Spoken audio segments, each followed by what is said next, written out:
Welcome to a new lecture on a Module 2 topic from the Fluid Machinery course.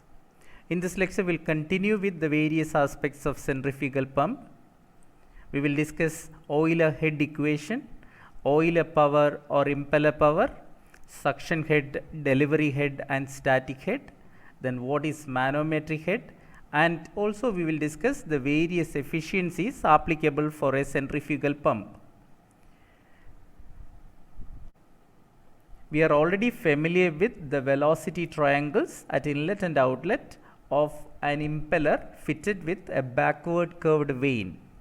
I want you to recollect three important points from the velocity triangles. We have already discussed that the relative velocity VR1 at inlet, that will be greater than the relative velocity at outlet of the impeller of the centrifugal pump due to the energy conversion from kinetic energy to pressure energy. That is, kinetic energy is reduced at outlet of the impeller, therefore the relative velocity at outlet will be less than the relative velocity at inlet. But at the same time, due to the energy transfer from impeller to the liquid being pumped, the absolute velocity of the liquid leaving the impeller, that is V2, that will be greater than the absolute velocity of the liquid at inlet to the vane. Also, the tangential velocity at outlet, that is U2, that is greater than the tangential velocity of the impeller at inlet. These are the velocities of vane at outlet and inlet respectively. U2 is greater than U1 since D2 diameter at outlet is greater than the diameter at inlet D1. Now we will consider Euler's head equation applicable for pumps. In the case of turbines, we have derived the Euler's head equation. And at the time of discussing the Euler's head equation applicable for turbines, I told you that for the pumps, it will be the reverse of the head equation obtained in the case of turbines. In the case of pumps, that relation will be reversed. So the equation will be H suffix E, that is the Euler head impressed by the impeller on the liquid being pumped. So that is equal to V2 square minus V1 square by 2G plus U2 square minus U1 square by 2G plus VR1 square minus VR2 square by 2G. Basically, the head equation consists of three terms. And the first term and the second term, the order is from 2 to 1. The third term, the order is from 1 to 2. So in that way you can remember this expression. See, the first term V2 square minus V1 square by 2G, that represents the increase in the dynamic pressure head of the liquid. And the second term U2 square minus U1 square by 2G, that represents the increase in the centrifugal head of the liquid flowing through the impeller. And the third term VR1 square minus VR2 square by 2G, that represents the change in relative velocity head of the liquid flowing through the impeller. The second and the third terms collectively represent the change in static pressure head. In fact, these two terms together represents the increase in the static pressure head. Increase in the static pressure head actually represents the amount of energy conversion or energy transformation from kinetic energy to pressure energy. And the first term, the increase in dynamic pressure head of the liquid flowing through the impeller, that is V2 square minus V1 square by 2G, that actually represents the energy transfer from the impeller to the fluid. Basically, this Euler's head equation applicable for pumps is derived from the general Euler's head equation applicable for pumps. And it is given by H suffix E, that is Euler's head impressed by the impeller on the liquid being pumped, that is equal to VW2 U2 minus VW1 U1 divided by G, that we obtain by applying the angular momentum principle to the rotating impeller. And in the case of most of the centrifugal pumps, without a pre-whirl at inlet, VW1 is equal to 0. That means flow is purely radial at inlet to the impeller. In that case, if you apply this general head equation, Euler head H suffix E is equal to VW to U2 divided by G, because VW1, this term will vanish. Now we will consider Euler power and impeller power, that is work done by impeller on the liquid per second. See, Euler power, that is the work done by impeller on the liquid per second, that is in watts or joule per second. So that is given by rho Qg into H suffix E. In fact, we calculated the runner head in the case of turbine, but in the case of pumps we call this as impeller power instead of runner power in the turbines. So this is the intermediate power developed, rho Qg into He, that is the Euler power developed, or that is the Euler work done by the impeller on the fluid pumped per second. We have already discussed H suffix E is equal to VW to U2 minus VW1 U1 divided by G, that much meters of the flowing liquid, and as you know, meters is equal to joule per Newton. When you say Euler head, that is in meters. When you say work done per unit weight of fluid, that is joule per Newton. Both are the same.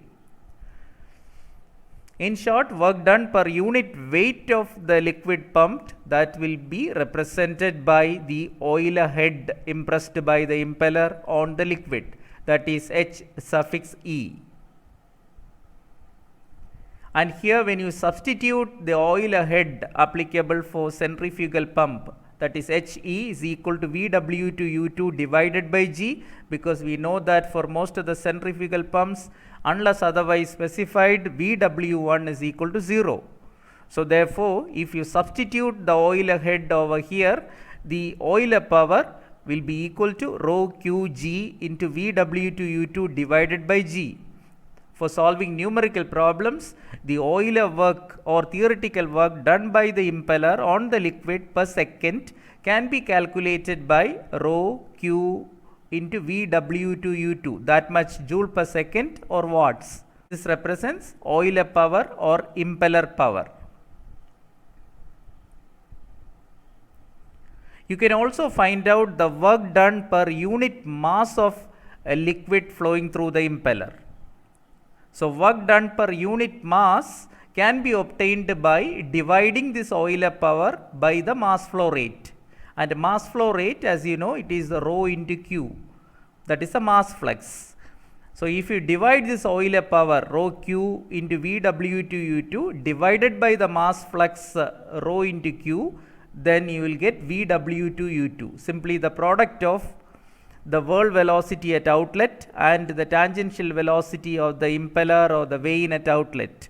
So VW to U2 theoretically represents the work done per unit mass of liquid flowing through the impeller. And what is the unit of this? Work done per unit mass of liquid you will get in joule per kg, because you are dividing the power in joule per second divided by the mass flow rate kilogram per second. Now we will discuss some important terms applicable for pumps: suction head, delivery head, static head and manometric head of a centrifugal pump.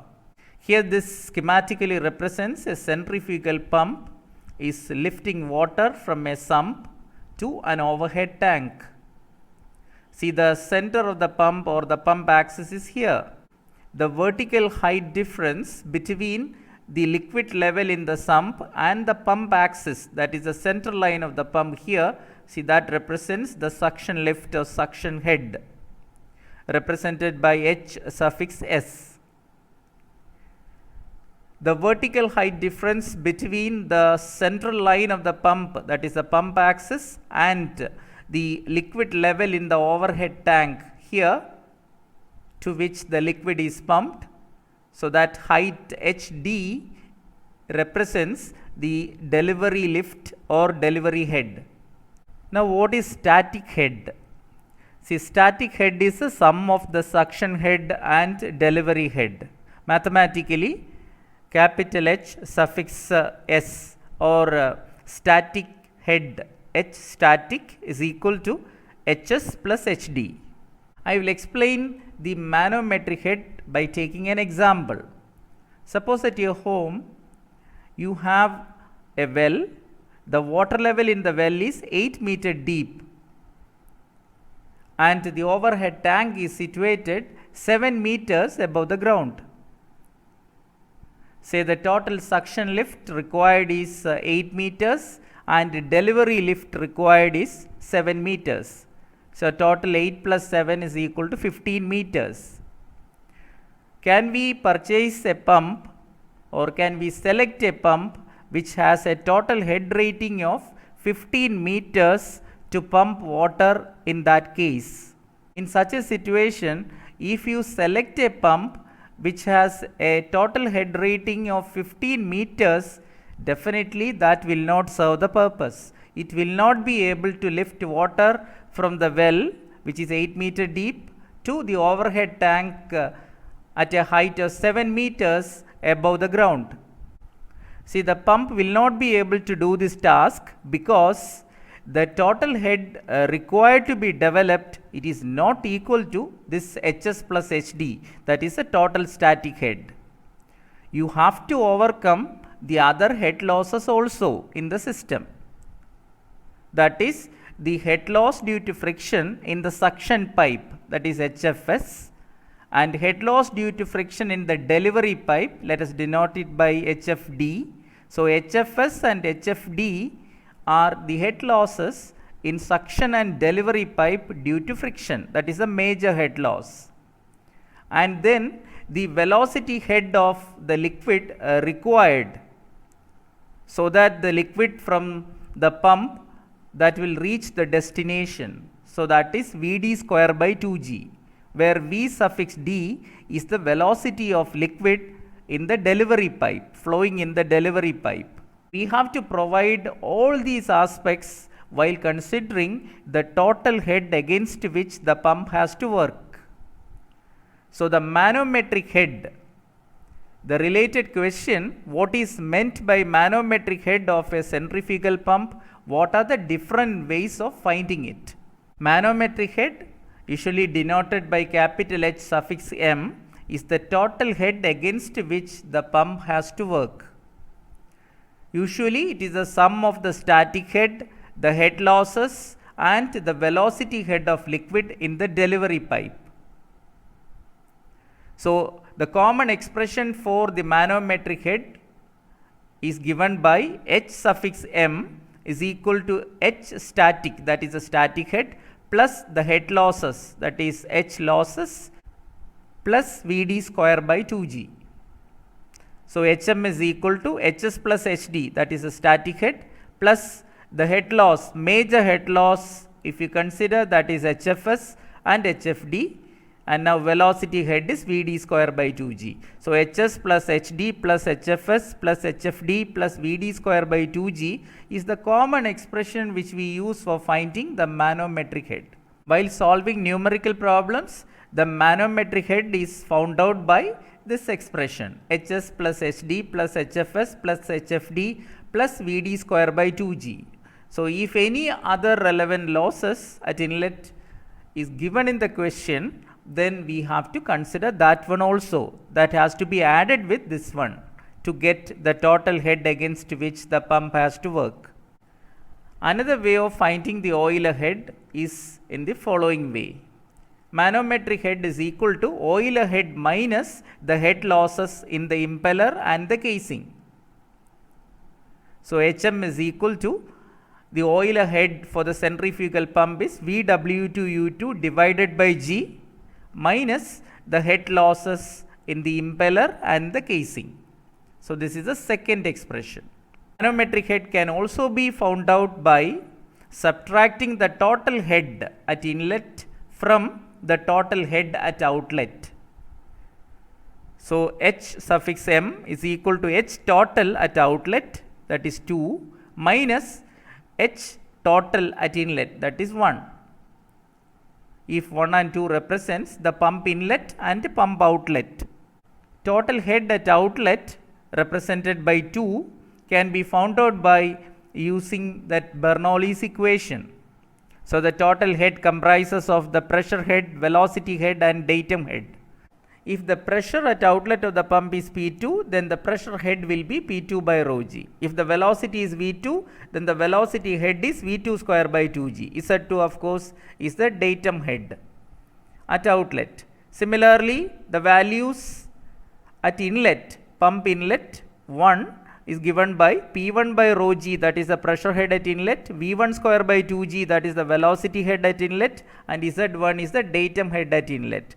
So if you subtract the total head at inlet, pump inlet, from the total head at pump outlet, then you will get the manometric head required to be developed by the pump.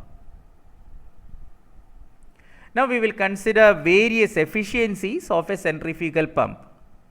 For that purpose, I will introduce 3 stages. The first stage is the power available at the shaft. And we already know that the mechanical power required to rotate the impeller, that is provided by an IC engine or an electric motor. The mechanical power available at the shaft on which the impeller is mounted.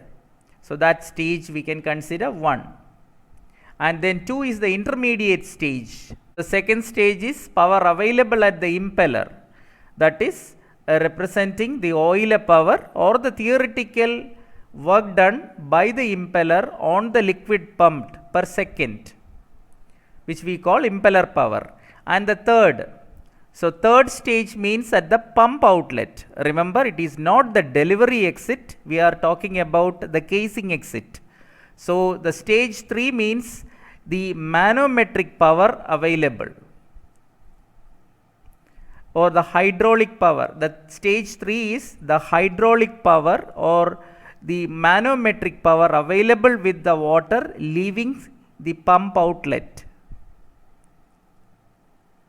So the stage 1 is shaft power, represented by say P suffix shaft, and the second stage is impeller power, which we call oiler power, and we know that it is found out by rho q g h e, where h e is oiler head or impeller head. And the third stage we get the manometric power, that is given by P suffix mano, and that is equal to rho q g h suffix m. So we know h m already, manometric head already. So rho q g h suffix m, that is a manometric power or the hydraulic power. Manometric power is the power available with the liquid pumped at outlet of the pump. Now if you consider the stage 1 and stage 2, at stage 2 the impeller power, that will be less than the shaft power which is available at stage 1. See, between the stages 1 and 2 there will be mechanical power losses, which includes the losses in the glands and the bearing, mechanical losses. So the shaft power minus mechanical power losses will be equal to the impeller power. And between the stage 2 and stage 3 there will be manometric power losses, that is also known as hydraulic power losses. So manometric power will be less than the impeller power, which will be in turn less than the shaft power. So progressively there is a reduction. In order to account for the losses, we have suitable efficiency rating. So between stage 1 and stage 2, we have to talk about mechanical power losses. So the efficiency rating that comes in between is called mechanical efficiency. So mechanical efficiency is the ratio of power available at stage 2 to power available at stage 1. In other words, mechanical efficiency eta mech is given by the ratio of impeller power to shaft power. So P impeller or P oiler divided by P suffix shaft. So oiler power or impeller power divided by shaft power, which is equal to 2 divided by 1. And you know that oiler power is given by rho Qg into He, where H suffix E, oiler head for a centrifugal pump, is VW2U2 by G. Between stage 2 and stage 3, we know that there is hydraulic power losses. So in order to account for the hydraulic power losses, we have a rating called hydraulic efficiency or manometric efficiency.